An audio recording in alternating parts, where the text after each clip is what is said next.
Still remember almost about 5 years ago when we started this whole drive around the importance of water. And if I remember 24th of May 2015, when we were sitting on the dry bed of Gandipet Lake at 11 o'clock in the morning.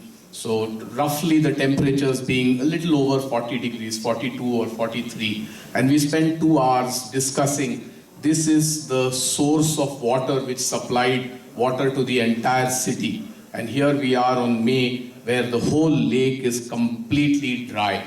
And what can we as citizens do? It's very easy for us to sit and point a finger at the fact that the government hasn't done this, somebody else hasn't done this, blah, blah, blah. All the 4 fingers are pointing elsewhere. But we said we will focus our conversations on what can we as citizens do. And I'm so glad, because that's when Kalpana took the lead and said, okay, water initiatives, I will lead. And we launched our first program, which was Save 10,000 Bores, Save 10K Bores, where we started on a journey of saving 10,000 bore wells. When I say save, I mean we were trying to re-initiate the bore wells to give water again. Because a lot of times we kind of dig a new bore well and ignore and forget the old bore well. And all of this is not the best thing for us to do from an ecological standpoint. And I think it's been a wonderful journey from then, when we started that Save 10K Bores on that 24th of May, to today, when we are doing not just bore wells, but lakes, step wells, and multiple other activities which are going to help each of us to look at water. And as the cliche goes, which I'm sure all of you have heard, if ever there is a World War III, it is going to be on water. So if we don't take the right steps today, I think that day is not very far where people will start getting, meaning it is already happening, but in small numbers, but it will become much larger and massive, where people will start getting killed because there is no water. Either naturally dying themselves because of lack of water, or wars, whether it is the tankers or whether it is the fact that the water is not available. I can't imagine if any of us goes back to a few days when you don't get water at home. You can imagine what we all go through. The greatest panic that we have in our livelihood is water. Sometimes when the electricity goes, I think we are now okay with it. We can manage without it. But if we don't have water for one day, all our houses panic.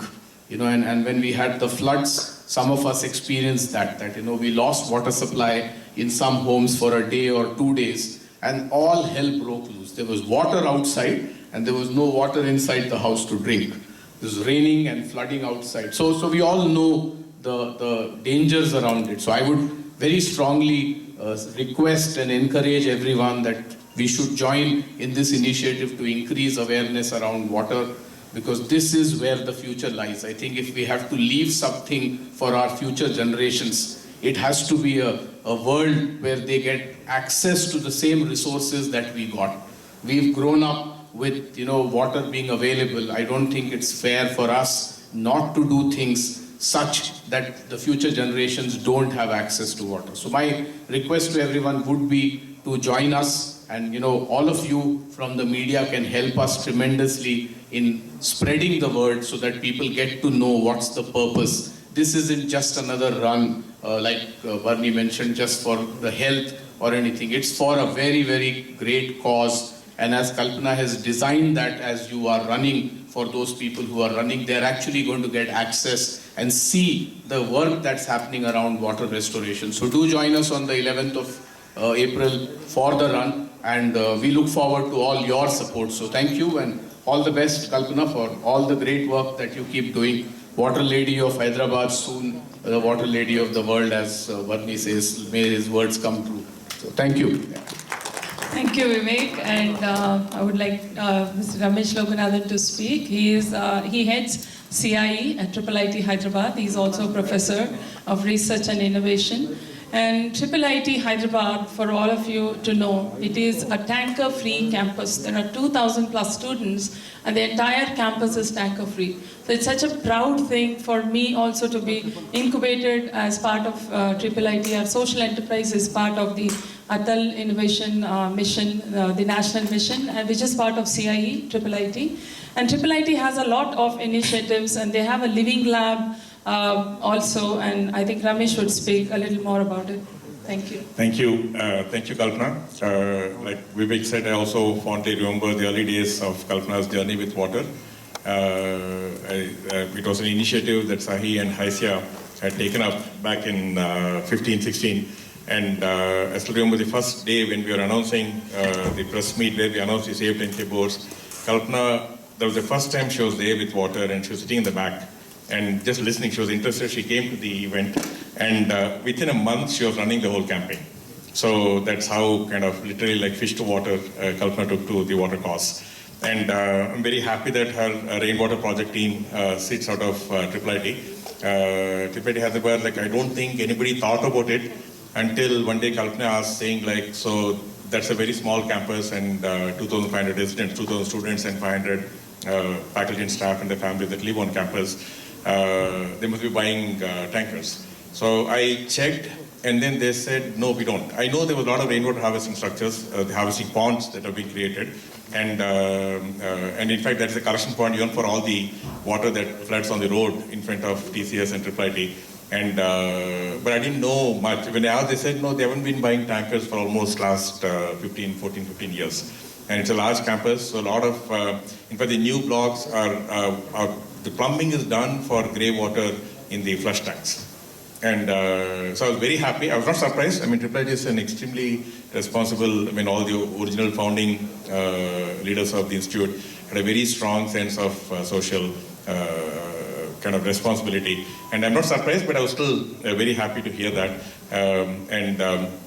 So we also have the social incubator. We have one of the largest academic incubators in the country. And 2-3 years back, we also started a social incubator. And that's where Kalpana's rainwater project team works out of. We've been trying to see how can technology help society. And also recently we started a Smart City First Living Lab. It's for Smart City innovation. It's a place to validate in a live campus, test out Smart City innovations. It's just getting off the ground. In fact, the first challenge is announced, which incidentally also happens to be around water. It's around quantity and quality of distribution, water measurement and distribution challenge that just closed. We are going to announce the winners in the next week, 10 days. And so we are trying to do, as an institute, we're trying to do a lot around environment in general, specifically water. And so we're very happy to see this whole initiative kind of blossom into what it is. I know Kalpana had to work and her team, bunch of volunteers, a lot of painful work in the last 4 or 5 years since they've started, trying to rally communities. Their whole effort is around trying to bring a sustainable change. It's not a one-off. It's not like a one-day cleanup or just do something, build something in a lake and leave it. The idea is to create social structures that can take this forward. So I think in that line, they've done a lot of work around the lake protection committees and taking a whole area and trying to recharge the groundwater in an area, not just one apartment or one building doing it, but do it in a whole area that can kind of change the whole groundwater situation in a large neighborhood, in a 2-kilometer radius. And working with schools, I think that's where Chirag, Anisha and others come in at schools in that area. I know just this one neighborhood, it's not even all of Kondapur. The neighborhood where she's been spending most of the time is only probably like 1/3 or 1/4 of Kondapur. Just that one neighborhood, which is maybe 2 kilometers in width, but very dense, very densely populated. Just that one neighborhood has taken 3-4 years and it's still not done. I mean, like it may be another 1 or 2 years before you can say like, okay, got enough kind of momentum of change built in that will take it forward. Imagine doing it like you said, there are 9,800 such super blocks in the city. What does it take to bring? I don't think any single person can do it. I think that's the endeavor. The whole Run for Water is to see like, can we create more champions, a champion in each area that can kind of then rally around that area and then get more people to participate. So creating those change agents is the whole initiative.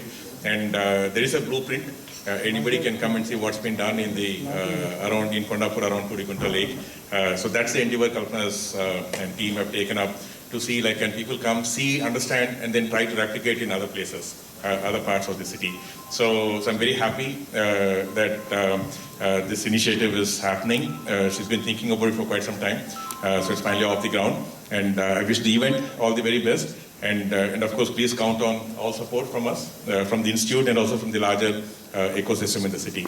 So all the best, Kalpana. Thank you, Ramesh. And I would like to acknowledge runner groups who are here, who represent runner groups, and it's wonderful to see you guys. I think there are many runner groups in Hyderabad, and we see such active runner groups. I think you guys should become part of this run and make it happen, not just as runners, but also for water. And also I want to acknowledge all the citizen group leads for Blue Hyderabad groups who are here. Really, I mean, with your support, like we need many champions. We cannot do this with one person or two people. We need a whole lot of them into this game. And thank you for all being here and supporting Blue Hyderabad. I would like to ask Anisha to speak a few lines. And she's very young, but she has a whole lot of things that she does, including being an artist. A textile artist. She does a lot of stuff, and she also leads. She heads strategic, outreach or head strategies. Yeah, strategic initiatives and community strategic outreach. initiatives and outreach for the Chirek International, and her mother Ratna Reddy is the founder of Chirek International School, and she's done some amazing work throughout her journey. And right now, almost all the three campuses, Chirek campuses, have become water positive. They've set an example, and they are going to adopt the Gachibowli stepwell restoration. It's such a beautiful example of how a school can handhold these kind of restorations, and that becomes a very nice story for kids to talk about. And I think we really appreciate you, Anisha, for being here and for supporting the well. You should speak a few words. Thank you so much. It's really heartening to be part of this and see such an event on such a large scale. I think it is an understatement to say that time is running out, and I personally believe that collective action is our only hope and our only way forward. And collective action, not just on a single day of the year or month, but collective action every single day.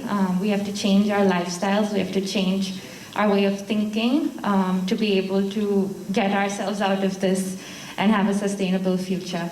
So I'll just share a little bit about what we do as a school and to show what perhaps other schools and institutions can take up looking at the road forward. So Chirek has been very active in preserving the environment ever since our inception in 1989. We've over the years developed a 3-step approach to our sustainable initiatives. So this means first setting an example ourselves. It means reaching out to our neighboring institutions to bring change, and it means doing something positive for our community. So at our campuses, like Mrs. Kalpana mentioned, we do rainwater harvesting. We capture precious rainwater, store it, reuse it. We direct the excess water to injection bore wells, multiple of them, to be able to recharge groundwater and replenish our reservoirs. And also we, back in 1996, implemented kitchen wastewater recycling, which was a very novel concept then, with EPTRI. So all the water from the kitchen is recycled and used for gardening. All of our campuses are sustainable, and seeing the benefits of rainwater and water conservation in general, the school through its CSR activities supports our neighboring government schools to construct facilities to capture rainwater and also recharge their bore wells. And like Mrs. Kalpana mentioned, this year we're especially thrilled to be funding the stepwell restoration of this 200-year-old structure in Gachibowli. We think that this historic and monumental project will bring such immense value and benefits to the community and offer a natural and alternative source of clean water for the residents there.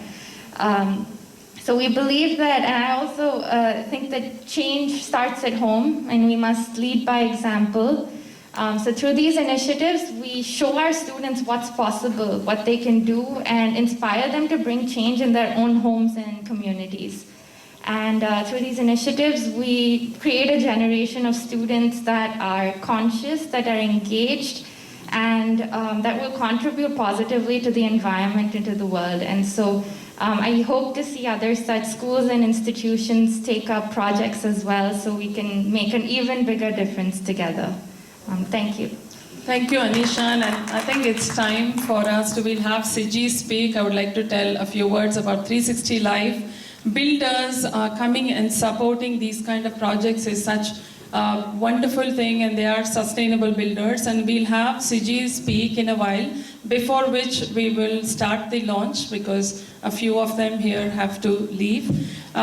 We'd like to play the national anthem while we launch our Blue Hyderabad poster, because we think it is a service to the nation. Any drop of water you save here is truly a service to the nation, and we really believe in it. And I ask all the dignitaries if you could please stand up. We will play, and all the audience as well. Yeah. Yes. You should join us.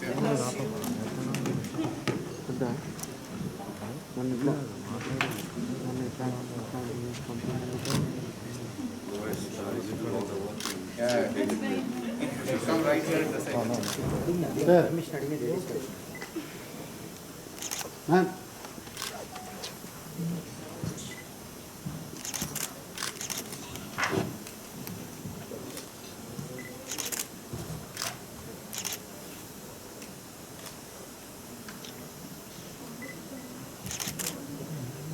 Doing the national anthem.